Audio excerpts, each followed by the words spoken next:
Om Namo Bhagavate Vasudevaya.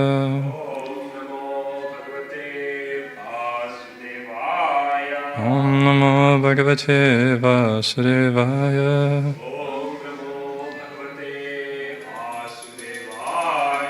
Om Namo Bhagavate Vasudevaya.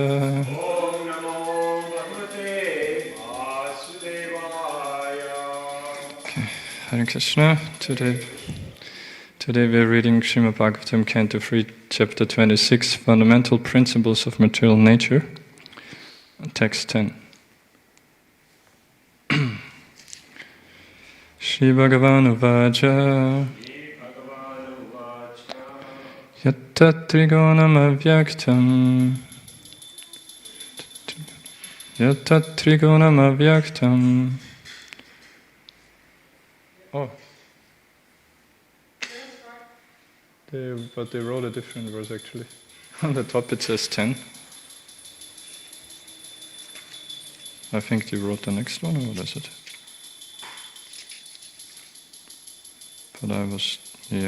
But it's 10, right? I was told it's 10. Anyway, sorry. Wrong verse on the board, if you can look it up. So, Yatat Trigonam Avyaktam Nityam Sadasadatmakam Pradhanam Prakatim. 10, sorry, they wrote 11. Pradhanam Prakatim Prahur Avishesham Visheshavat Shri Bhagavan Uvacha Yatta Trigonam Avyaktam Nityam Sadasadatmakam Pradhanam Prakatim Prahur Avivesham Viveshavat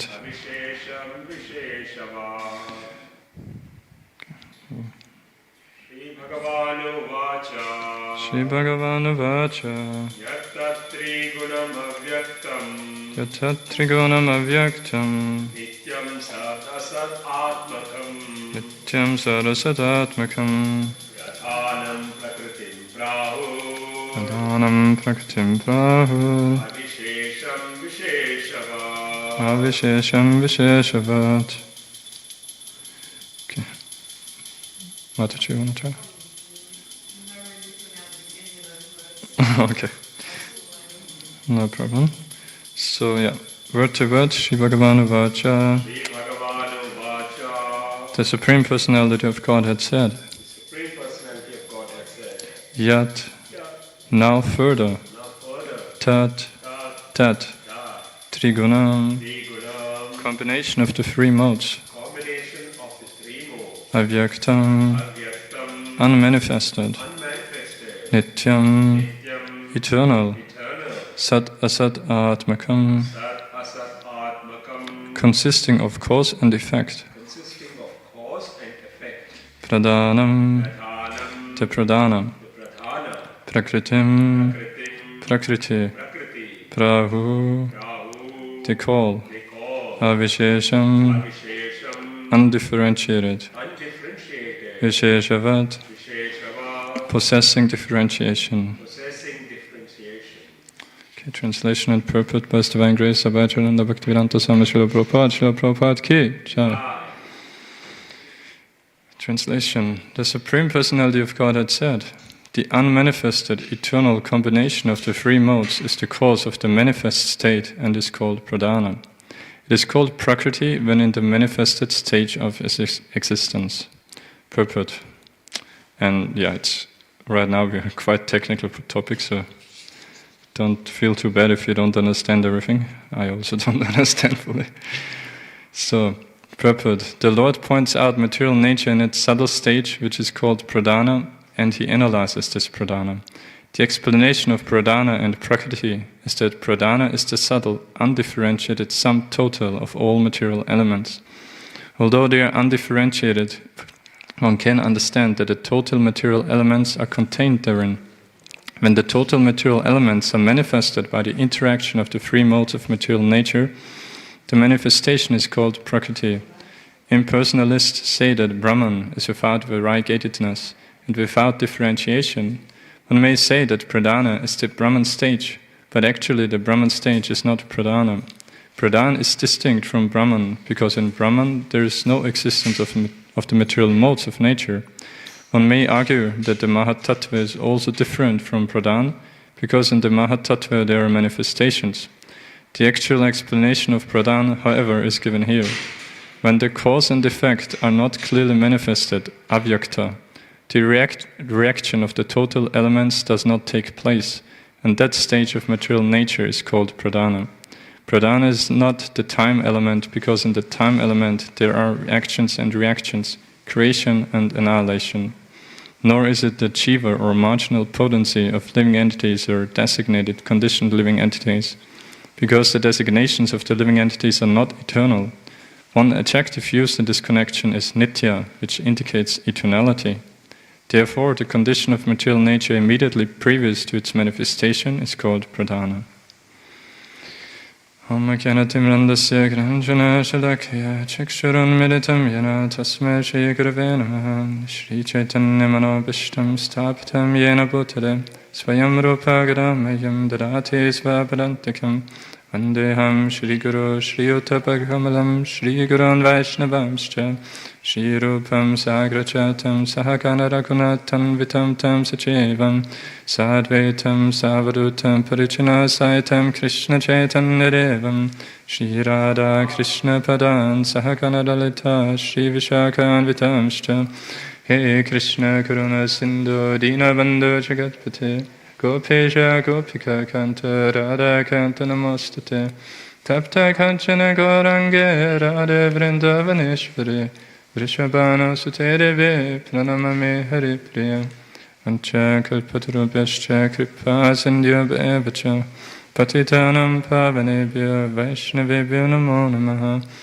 Jai Shri Krishna Chaitanya Prabhu Nityananda Shri Advaita Gadadhara Shivasari Gaura Bhaktarinda Hare Krishna Krishna Krishna Hare Hare Hare Rama Rama Rama Hare Hare.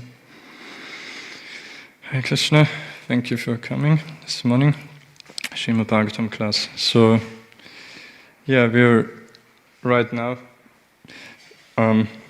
quite a technical section of the teachings of Lord Kapila Dev. He mercifully initially the first chapter 25, previous one. He started off with what appears to be more easily to be recognized as nectar, straight with the glories of devotional service. But now, to more deeply understand those glories, we learn about all the intricate details of material nature, in which we are, by our misuse of independence, as we know, in which we are situated. And controlled. We know, like the previous verses, there was mentioning of things like that. The living entity is cause of his happiness and distress, but so many other things, everything concerning the body is caused by material nature. So this topic, obviously, even Krishna himself in Bhagavad Gita discusses to some extent, especially in the 13th chapter. And there, in one famous verse, as we know, is I think 13:22, where Krishna tells that the actual reason for us having this experience is karanam gunasangosya, the association with those three modes of material nature, by which we, according to how we are situated in these modes, we acquire a particular material body for one particular lifetime, and then again in the modes we have different experiences, within which of course we have to have some free will. There's always free will is there, but what we don't realize as conditioned souls is that by our fundamental misuse of free will, we are thrown into this material whirlpool. We are thrown under the control of the modes of material nature, which push us in different ways. Which, like, when we, according to in which mode we are, according to different objects and different activities will appeal to us, and we then within that, then we think we are so free that we make different choices of how we have those different experiences. But actually, we are not free at all. We are simply pushed from one body to another, from one experience to another.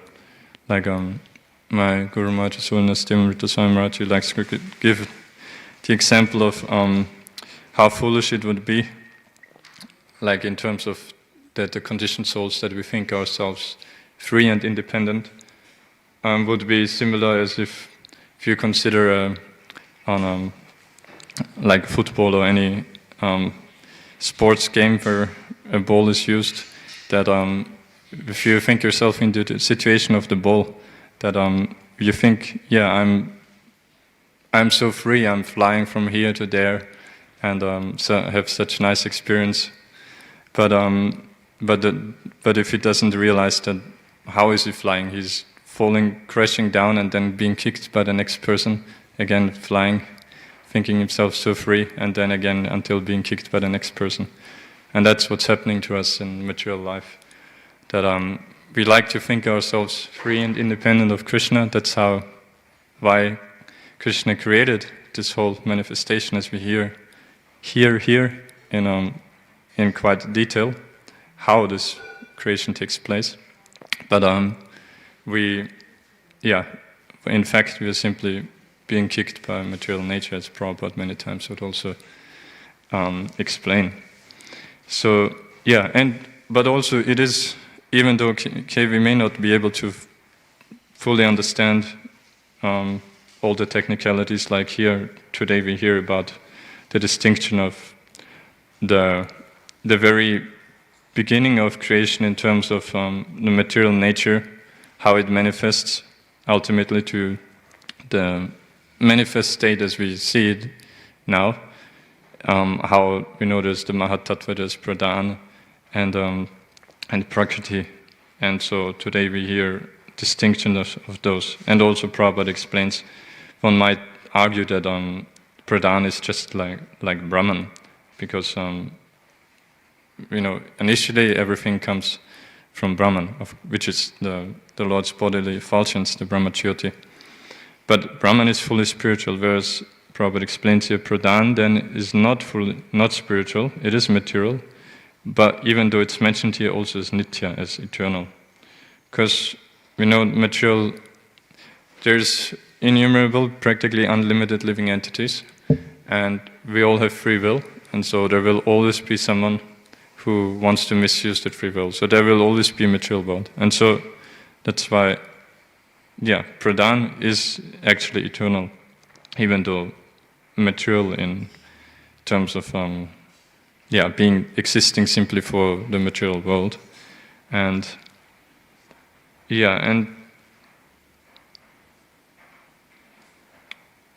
so the main difference, if you just try a little bit, because actually, of course, we might feel like, why are we even bothering about those kind of topics? We just want to hear about Krishna's pastimes, or at least other incarnations and some pastimes. Or after basic philosophy, understand, okay, we're a jiva who has misused his free will, and so we are now in material world, and by engaging in devotional service, we'll revive our eternal constitutional position and go back to the spiritual world, and that's it. Of course, in one sense, it's enough to understand, have a firm understanding of that, but then still it's good if we try to appreciate how much detail actually the Lord gives, even in terms of the material creation.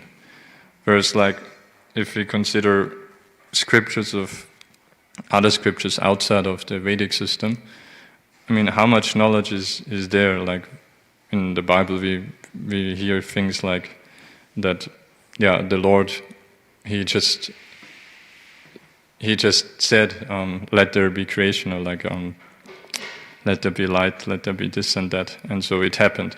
Which, in one sense, of course, is true. In fact, even Krishna doesn't even have to speak to say, let there be creation. He, simply by his will, everything is happening without any obstruction, in full perfection. And in fact, even we know what to speak of Krishna. Actually, Krishna himself, he doesn't even have to desire. He simply, Krishna is simply engaged in Braja Lila, in his eternal pastimes with the most intimate devotees in Golok Vrindavan. Whereas he expands then many times, first as Vasudev Krishna in Dwarka, Mathura, and then in of course, and first in Balaram, of course, but who is also in Golok Vrindavan, and then from Balaram, then we know the four come twice. He expands further into the Chaturvyuha, those four expansions, which are all Vishnu Tattva, all still Krishna, but at the same time not Krishna also, Achintya Veda Veda Tattva. And so for creation, it goes all the way down to the Purusha avatars, Karnatakashaya Vishnu, Garbhotakashaya Vishnu, and Kshirotakashaya Vishnu. So it is only as Mahavishnu that the Lord then lies down in the Yoga Nidra and desires for creation to happen, and so that the universes come from the pores of his body and all of that. And he glances at material nature before that even, through which is Lord Shiva, Shambhu, and through which it becomes activated, like we hear here, Pradhan, where it's the unmanifested eternal combination of the three modes is the cause of the manifest state and is called Pradhan. So, and then only through when the Lord activates everything with, for example, the time element, Kala, like here Prabhupada makes a distinction also that Pradhan is not the time element, because in the time element there are actions and reactions, creation and annihilation. So Pradhan is before the Lord activates it. And although, of course, even Kala, time is very subtle. It's like in several places it's described about, because understanding time is also quite powerful, that because it's driving the whole material creation, but without us being able to directly perceive it. So anyway, I just wanted to try to make the point that it is amazing to get this kind of detailed knowledge, even about material creation. And then, because that itself also should show us that, like, no human being would be able to make up those kind of things. Like, no one even has the creative power to come up with those things. That's on one side. Here, what we hear right now about the material creation, and of course also on the other spectrum are the Lord's eternal pastimes. Like we hear many devotees who say that when you read Krishna book, then for example, which are of course directly the pastimes of Krishna himself, then you realize that these stories are so amazing they can't be just made up. You don't find any storybook in the world which can compare in any way. So, and that shows us that it's not made up. It is the real absolute truth. And same thing here with the creation. It's amazing how intricate it is, like how many, on the one hand we have that simply by the Lord's will, everything happens automatically. His Parasya Shakti Vividaiva Shruyate, we know that he has unlimited potencies of many different varieties, which perfectly carry out everything that the Lord desires. And so in that sense, everything is automatic. But on the other hand, and which means also it's simply by His will at the same time, simultaneously, it's manifest, it happens. But at the same time here, we see how actually, still technically you can analyze that, how then the creation takes place is in like so many different stages and stages of manifestation, like we hear Pradhan, Mahatattva, Prakriti is called Prakriti when in the manifested stage of existence. So when then the three modes are even there in Pradhan, but then when they interact to actually make the elements manifest.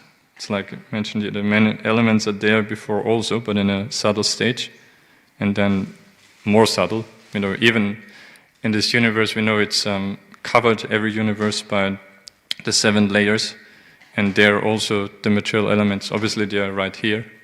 Earth, water, fire, air, ether, mind, intelligence, false ego. We have it in our own body, but it's also there in the universe that there's those 7 coverings. But they're in an actually more subtle state than they are here. I heard recently one lecture of my Guru Maharaj where he talked a little bit on how Gopakumara, it's described in Brihad Bhagavatamrita by Sanatana Goswami, when he travels out from the universe through those layers, he sees that even there actually there's presiding deities, so there's living entities even there, but everything is much more subtle there, even though there is earth, water, fire, air, ether, and everything, but it's in a more subtle than here. But even much more subtle, is it before in Pradhan and then in Prakriti and so forth. So yeah, all of that might seem quite confusing, but it is amazing to consider how intricate it is. On the one hand, to appreciate better how amazing it is to get this authoritative transcendental knowledge being given through Guru Parampara. And also, of course, it also shows how, what to speak of thinking ourselves that by our own endeavors a conditioned soul would be able to get out of this. Like if you understand how intricate it is, how many layers of manifestation, how many layers of, literally, if the universe and everything, and even our own body. Actually, there's some places in the Shastras where our own body is compared to the universal body as well, that there's many knowledges. There's one verse from, I believe, it's in the 10th canto when the demigods pray to the Lord while he's still in the womb of Mother Devaki. So the one verse they describe there, this analogy of the body, being it the universal body or being it the individual body of a living being, compared to a tree. So we know that analogy is given many times. So the verse goes, Ekanaya sad vipalas trimulas chaturasa panchavidha shadatma saptatvagashta vitapona vaksha dashachadi divikago adivriksha. So it's actually, that verse initially, I almost finished memorizing it until I realized that there is a very easy trick to memorize, because the devatas, they start off from number 1 all the way till number 10 until the last line, and then at the end, then the 2 birds, and that all of that is this Adivriksha, the original tree, so-called tree. So Ekayanam means we are in this one body or in this one universe, and there we experience dviphala, 2 types of fruits, which is happiness and distress. So we know that's just what's there in material nature. There's, depending on our situation, on our karma, and on which then also is expressed on which planetary systems we live in, there is different extents, degrees of happiness and distress. We know in the heavenly planets you get mostly happiness and less distress, and in lower planetary systems much more distress, and in our planetary system it's a mixture, kind of half-half, but obviously depends also in Bharatvarsha we have the 4 yugas, and in that on that it depends as well, whereas in Satya Yuga is much more, mostly happiness, and now in Kali Yuga it's mostly distress. But yeah, so that's the two fruits. Oh, there.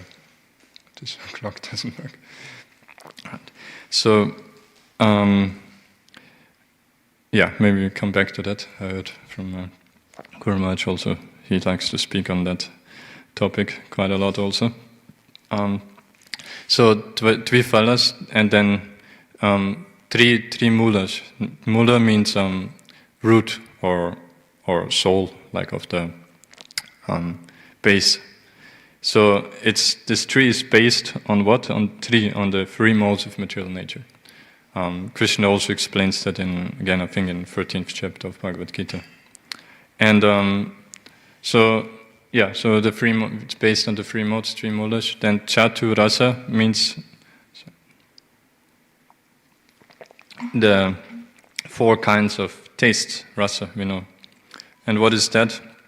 We taste generally, obviously now in Kali Yuga that's not so much manifest, the four dharma, artha, kama, moksha, the four basic religious principles, or how do you call? So, that you perform religion in order to get, like generally for conditioned souls, in order to get some wealth, then to be able, artha, to be able to enjoy sense gratification, karma, and then eventually you realize actually better to try to get free from that liberation as moksha. So the four taste, chaturasa, then the pancha vidha, 5 vidha means types, so the 5 kinds of, there's 2 groups, well, actually 3 groups I think, but specifically there it refers to the senses, the 5 jnanendriyas, the knowledge acquiring senses, and the 5 karmendriyas, the working senses. And yeah, so panchavidha and then shad atma, 6 things which trouble the atma, the self, here in the material world, in the material body or in the material universe again. So that is kshutrit, hunger first, shokamoha, lamentation and illusion, and chara and mrityu, old age and death. And yeah, like one thing to consider when we go through those kind of things is even though yes, it might not seem as nectarian as just discussing Krishna's pastimes, but as we know, the basis to get then more deeply into spiritual understanding is to understand that we are not the body. That's how Krishna starts in Bhagavad Gita, Tihinasmin yatadihi. But of course, and most importantly, yes, we have to practice the spiritual knowledge given, the process of bhakti yoga, to be able to realize everything, starting off with that we are not the body.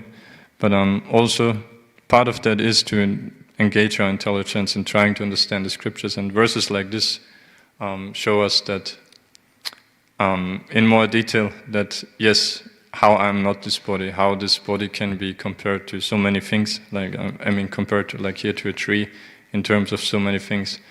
It helps us also to feel more detached, that looking more from an objective or a distant view on our body.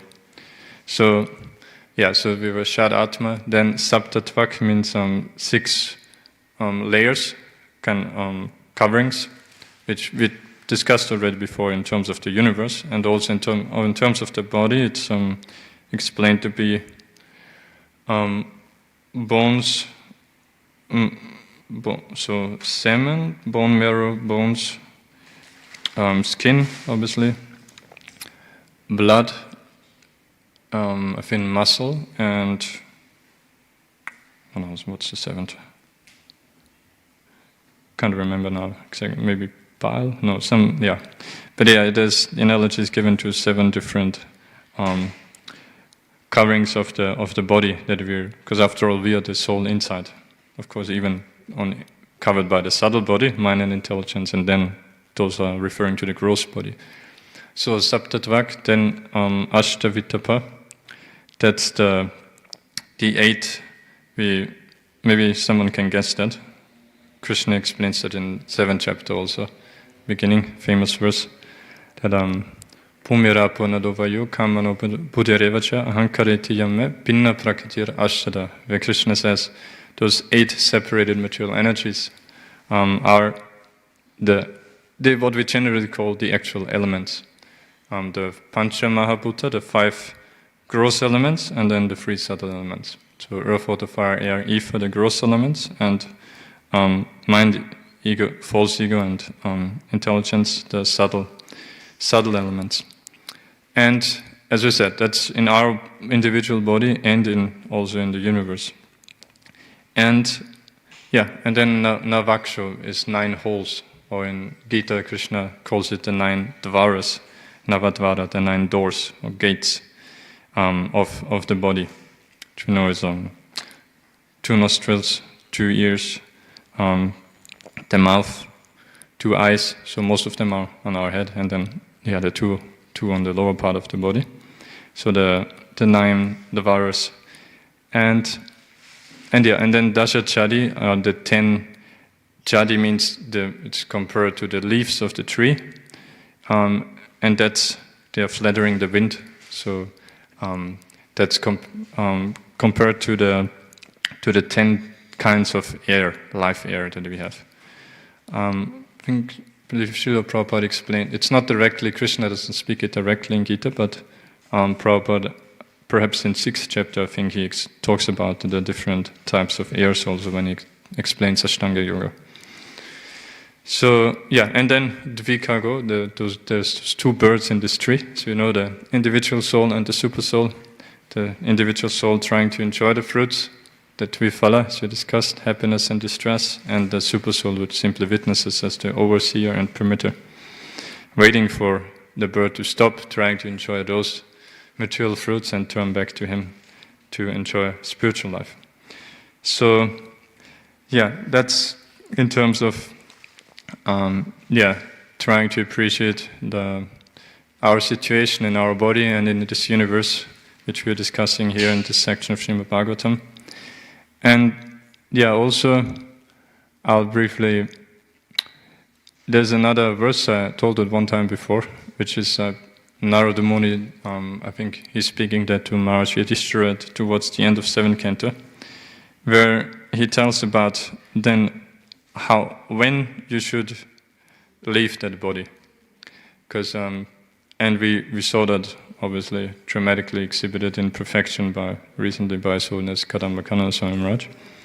So Narada Muni there tells, Yavan rikaya ratam atma vashapakalpam date garishta charanatra yani shatam Kyana simachyata balodadasta shatra Svananda tushta upashanta idam vichayat.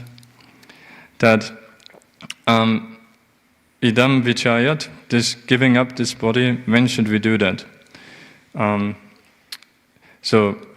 Let's just start from the beginning. So Yavan Rikaya, as we have this human body, Ratam, which is compared to a chariot, we know that's also in Bhagavad Gita there, a beautiful picture. And Ratam, but this chariot, it's Atma Vashopakalpam. Upakalpam means subordinate parts.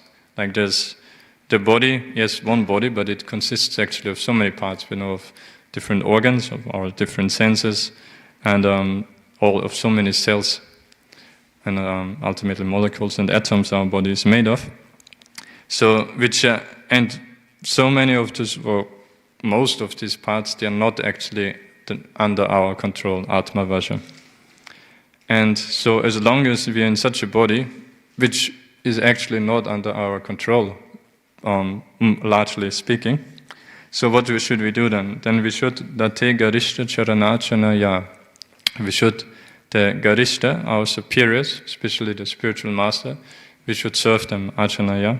And by doing that, Nishatam, we sharpen the Kyanasim, the knowledge of, or the sword of knowledge.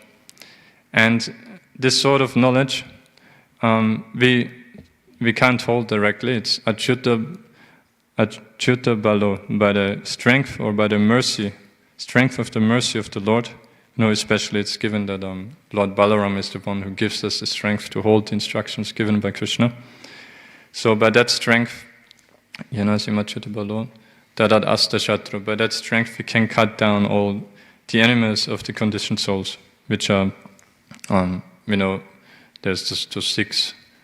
In previous verse, similarly we discussed, but otherwise generally we hear of the six, what's it called, the whips, or the six vices, Kama, Lobha, Krodha, Moha,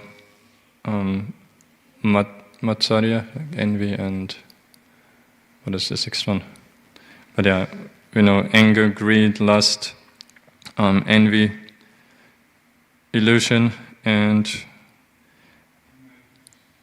madness. Oh yeah, there's those two similar, illusion and madness, pramada, I think. So yeah, all those kinds of enemies we can cut down by the strength of the mercy of the Lord, being able to hold this sword of transcendental knowledge. And doing that, then Svananda Tushta, then we are actually able to enjoy the transcendental bliss, which is inherently our own as being a spirit soul. And Upashanta, and so then we are fully pacified.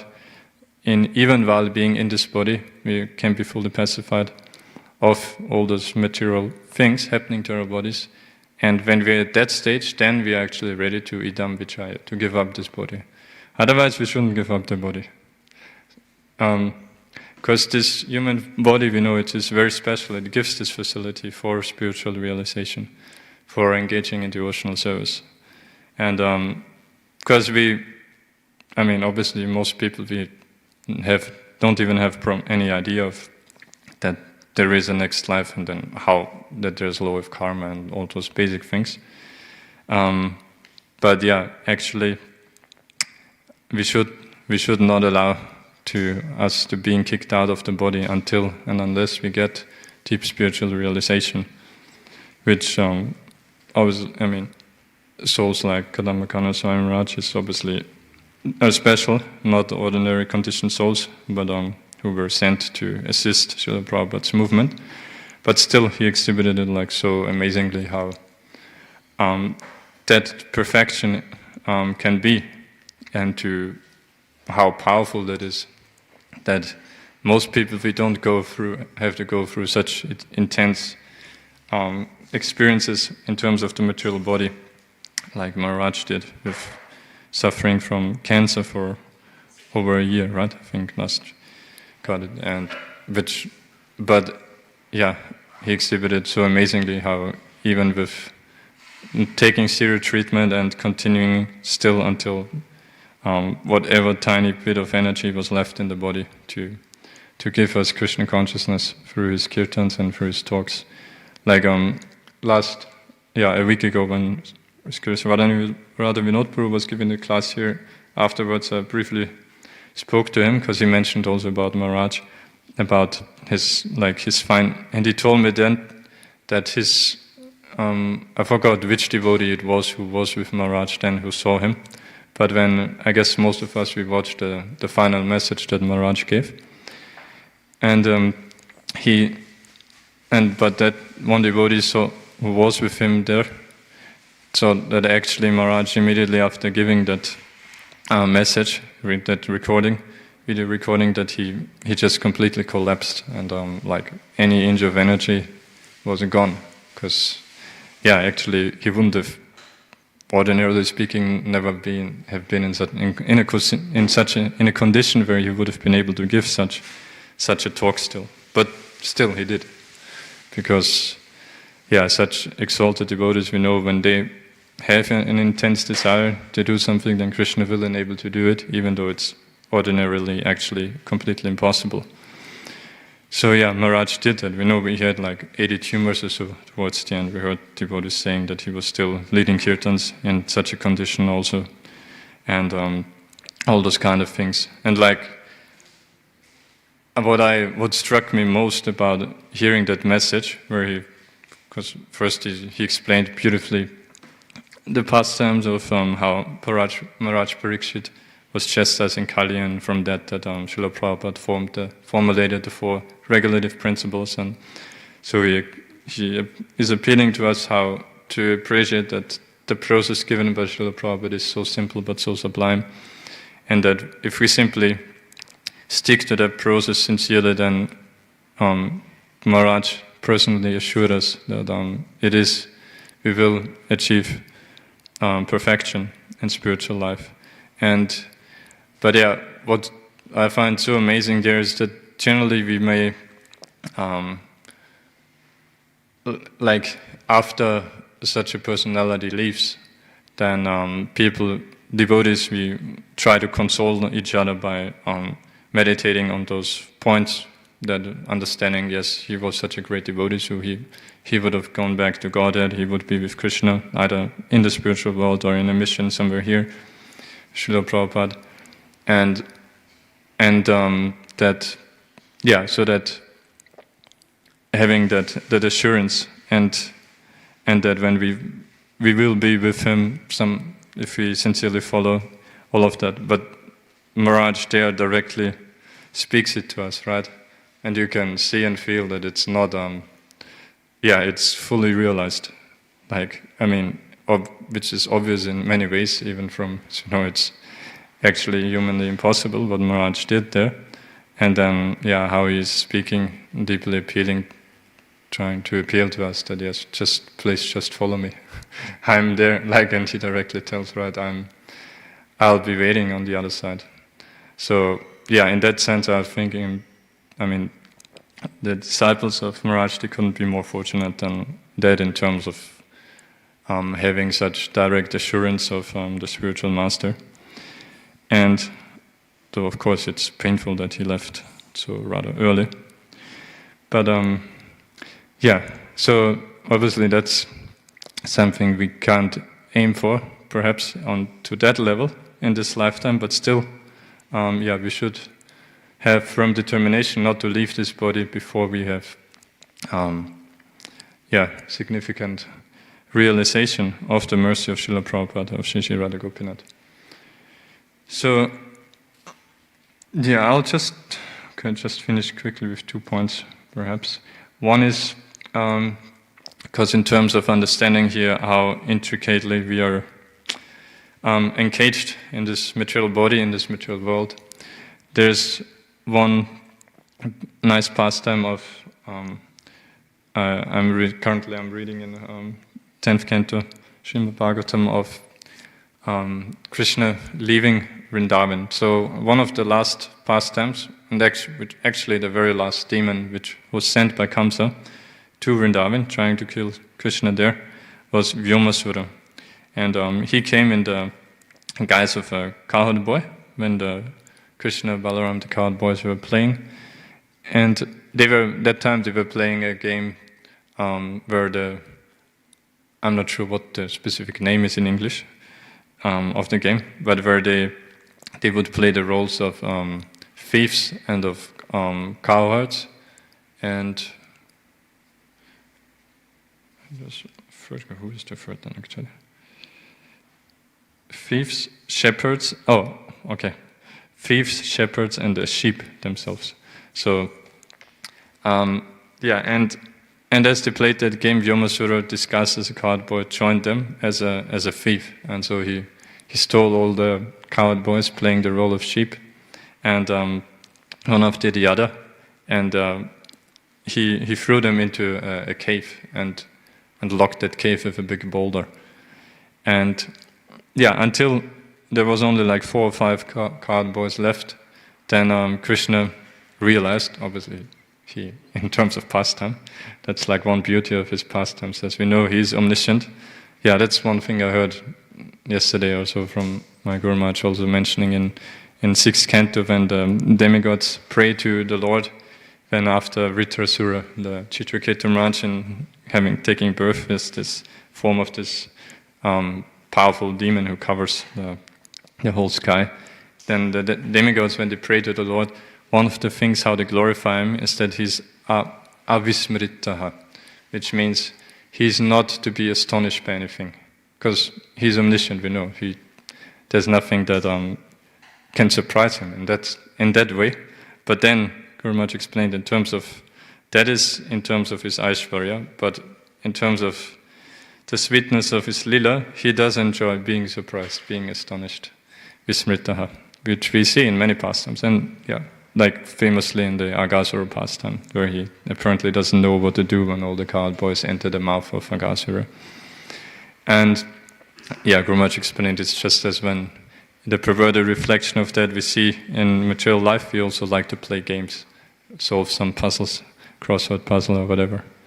So, yeah, so Krishna there, when he so-called realized that what Vyomasura is doing, then obviously he saved him and killed the demon. And Radhaswami Prabhu, he was explaining that we can that's a nice analogy to our material life, how as conditioned souls, because the cowboys within the cave, there would have been no way for them to get out, because there was a huge boulder locking the cave, and no one of them has the physical strength to move the boulder, so they would be trapped there forever. And in the same way, our immaterial life, being entrapped by our material mind, intelligence, false ego, our gross bodies, we give up and take on new ones. But in terms of subtle body, we can't get out of that contaminated mind unless and until Krishna comes and saves us.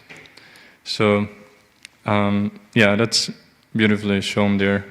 And also Radhaswami Prabhu, I heard yesterday, nicely explained in terms of us wanting to feel independent and thereby being entrapped in material life. That's the basic principle there.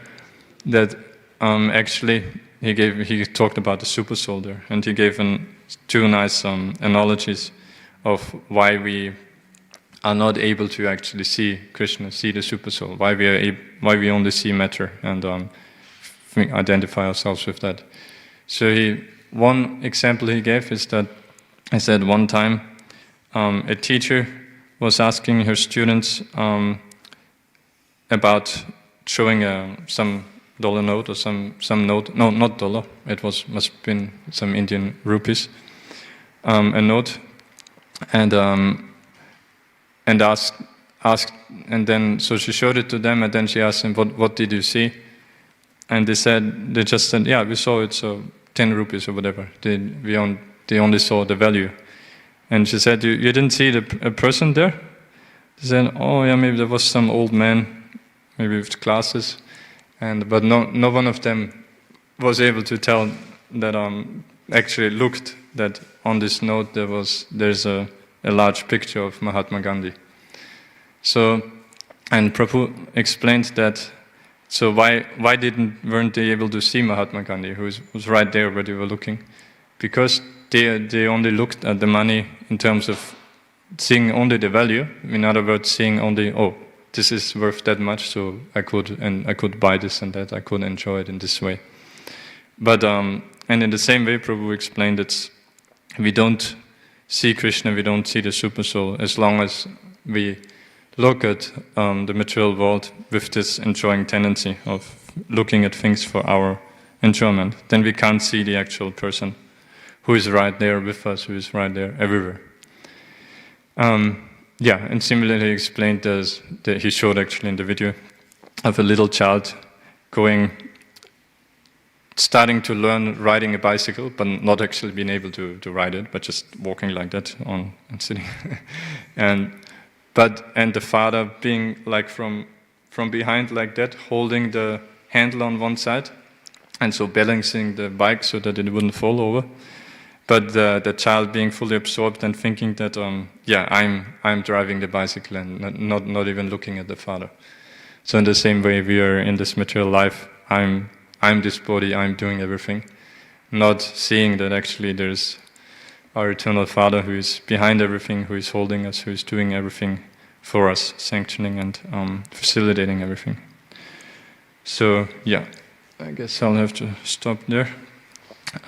Any question or comment? Yes, Bill. Shloka is really very technical. Yeah. As you mentioned in the class. The first thing we will just referring to the translation. It's mentioned that eternal combination of the three modes. I'm just wondering, how are these three modes eternal, nitya? Why is the three modes mentioned as eternal? Because I thought they exist only in material world, right? Yeah. The material modes being present in spiritual world, right? Yeah, it's not directly spiritual world, as I tried to explain before. It's but because there are always conditioned souls. There's like there's even. I mean, it's hard to understand because, like it said, there's even always increasing new living entities also in one. But yeah, I don't know how to understand because at the same time everyone is eternal, and at the same time there's no concept of time in the spiritual world. But in any case, the fact is said that there are always souls who will fall down, who want a material world, and so there is always some material world, but it's not always, as we know, Mahavishnu, when he's breathing in, then all the universe are completely dissolved. Not only the universe in its manifest state, but even the elements, they go back into a subtle form, as we hear here, that the unmanifested eternal combination of the three modes, that is pradhan. So it's a very subtle state, as I try to explain. I mean, that's my understanding. And yeah, it is mentioned here that it is nitya, pradhan is nitya, it's eternal. But then from time to time it becomes manifest, but at the same time, like with those kind of things, even though pradhan becomes manifest, actually pradhan still continues to exist also. But like as it is with the elements, they still exist, like in those layers, for example, in a more subtle state, while at the same time they are manifested here in a more gross state. So similarly, it's there with all the way up to pradhan, being the most subtle state there. Yeah. Yeah, I think in purport, somewhere in the middle or at the end of the purport, Srila Prabhupada mentioned that in Mahatattva there are manifestations. Could you please elaborate on that part? So where exactly is that? Okay. So one may argue that Mahatattva is also different from pradhan, because in the Mahatattva there are manifestations. Yeah, I'm not exactly sure on that, how the relationship is between pradhan and Mahatattva here. Because from my understanding, they are used also slightly in a different way in different parts of Bhagavatam. Because generally many times we don't even speak of pradhan, we just say Mahatattva, and from there come the elements. So I'm not exactly sure. I guess more senior devotees would have analyzed it out from all the verses and purports, exactly distinction between Mahatattva and pradhan. But it's their manifestations. I mean, it would imply that, for example, the three modes would be manifest in the Mahatattva, but I'm not sure, because in the verse it only discusses between pradhan and prakriti. So prakriti obviously then is the actual manifest state, where all the elements and the three modes are manifest. But I'm not sure exactly about Mahatattva here. Okay, thank you. Attention. Grantaraj Bhagavatam ki jai, Srila Prabhupada ki jai, Srila Gurudev ki jai.